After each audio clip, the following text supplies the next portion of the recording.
Majlis 10, Hazrat Ali Asgar. Surah Al-Fatiha.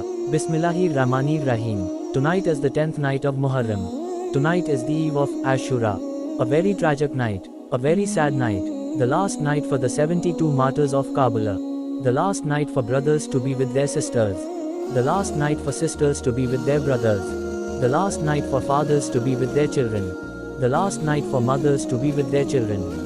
The last night for little Sakina to be with her beloved uncle Abbas and dearest father Hussain. Indeed, a night never to be forgotten. A night to shed more tears. A night to do more martyrdom. The night of Ashura on the land of Karbala. Mothers are sitting with their children. Umme Lala is with Ali Akbar, Umme Farwa is with Qasim, Bibi Zainab is with Muhammad. What are these mothers of Karbala telling their beloved children? They are preparing them for jihad. They are preparing them to sacrifice their lives. Preparing them to die. Why? Because they know Hussain is on the right path. The right path to save Islam. Let us send our salams to those mothers of Karbala for sacrificing their most precious for Islam. Abbas the Alamdar. Like every night, Abbas was guarding the camp. Where was Hussain? Hussain had gathered all his friends and companions in his tent.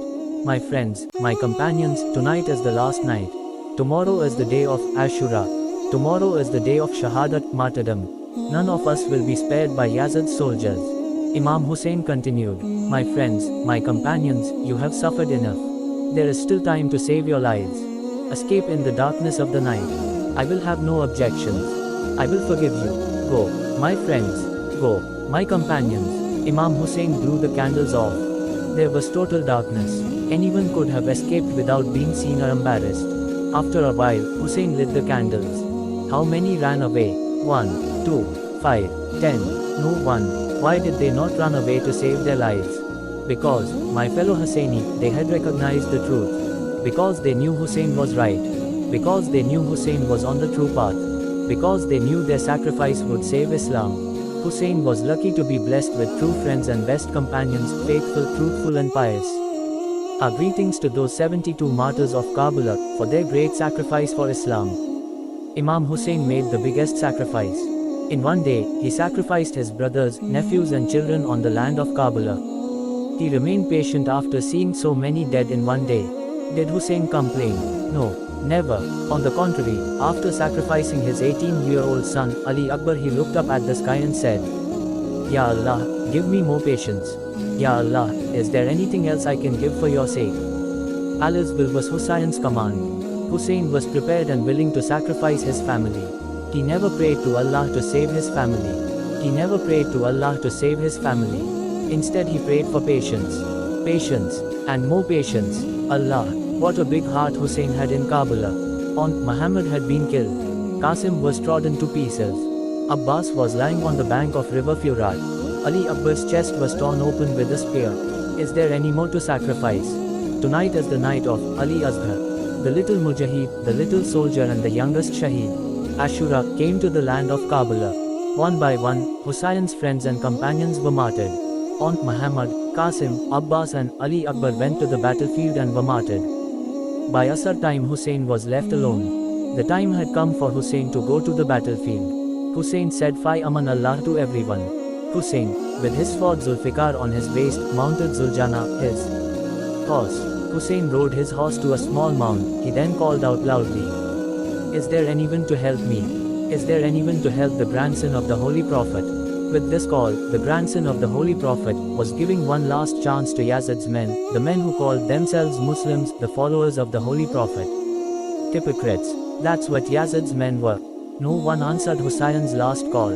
But Hussain heard the sound of crying coming from his camp. Hussain turned around and returned to his tents. Zainab, your brother is still alive. Why are you crying? My brother Hussain, when you called out, is there anyone to help me? Ali Asgar fell from his cradle. Hussain knew what Ali Asgar was trying to say. Hussain went to Rubab. Ali Asgar was on her lap. He was crying and Rubab was trying to comfort him. Hussain picked up baby Ali Asgar and whispered in his ear. Ali Asgar stopped crying. He looked up at his father and smiled.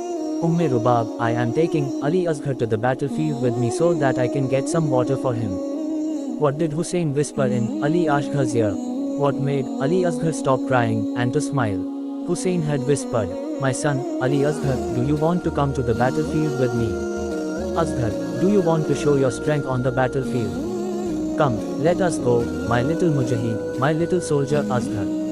Rubab changed Ali Asgar's clothes. Imam Hussain carried Ali Asgar to the battlefield. It was very hot. Ali Asgar was thirsty. Hussain covered baby Ali Asgar with his abba to protect him from the scorching sun. Yazid's men saw Hussain approaching with something in his hand.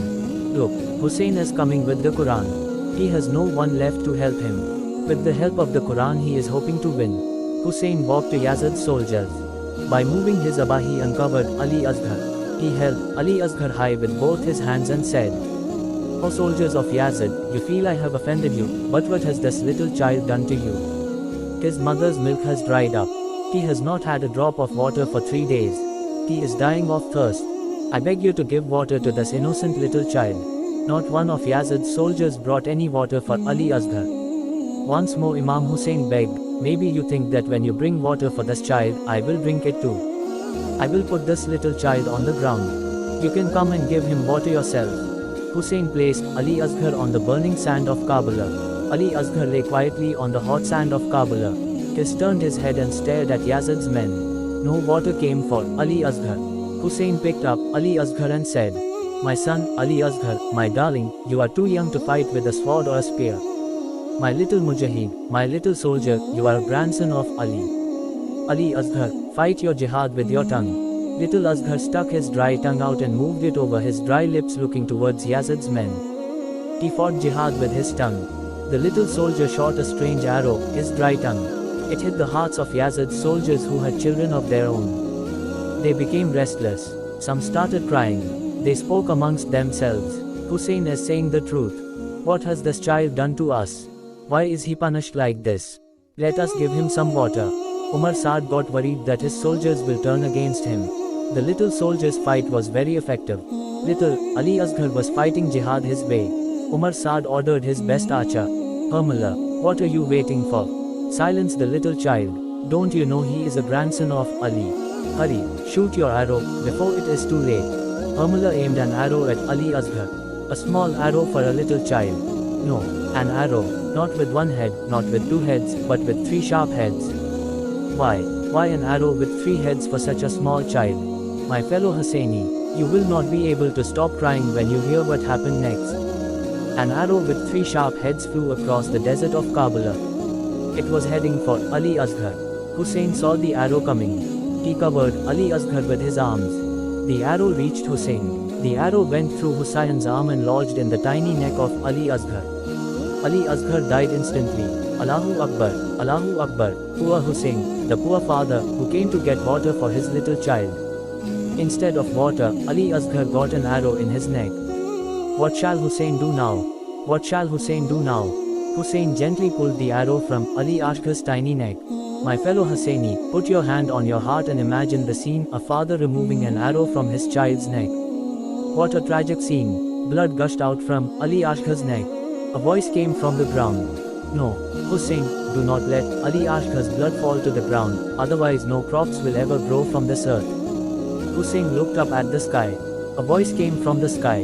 No Hussain, do not let the blood gush towards the sky, otherwise, no drop of rain will ever fall from the sky. What shall Hussain do now? What shall Hussain do now? The sky is refusing, the earth is not happy to accept Asgar's blood. Poor Hussain wiped Ali Asgar's blood on his face. Hussain started walking towards his tents. He saw Ali Asgar's mother Rubab standing by his tent. A mother anxiously waiting for her baby. Hussain thought, how can I face Rubab? What shall I tell her? How can I tell her that her baby has been martyred without water? How? 7 times, Hussain went forward and then turned back, saying, Inna lillahi wa inna ilaihi raji'un. We are from Allah and to Him we will return. He finally reached the tent where Rubab was standing.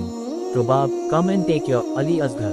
Rubab, your little soldier has died for the sake of Allah. Rubab took her little child, Ali Asgar. She hugged him and cried her heart out. Come with me Rubab. Enough, Rubab, enough. Let us bury our baby Asgar. Hussain and Rubab walked to the back of the tents. Hussain dug a small grave with his sword, the Zulfikar.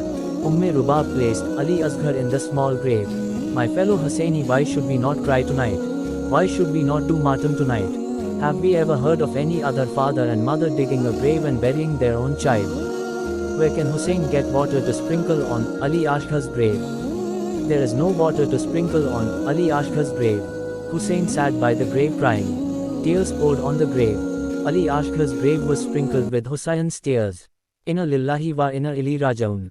We are from Allah and to Him we will return.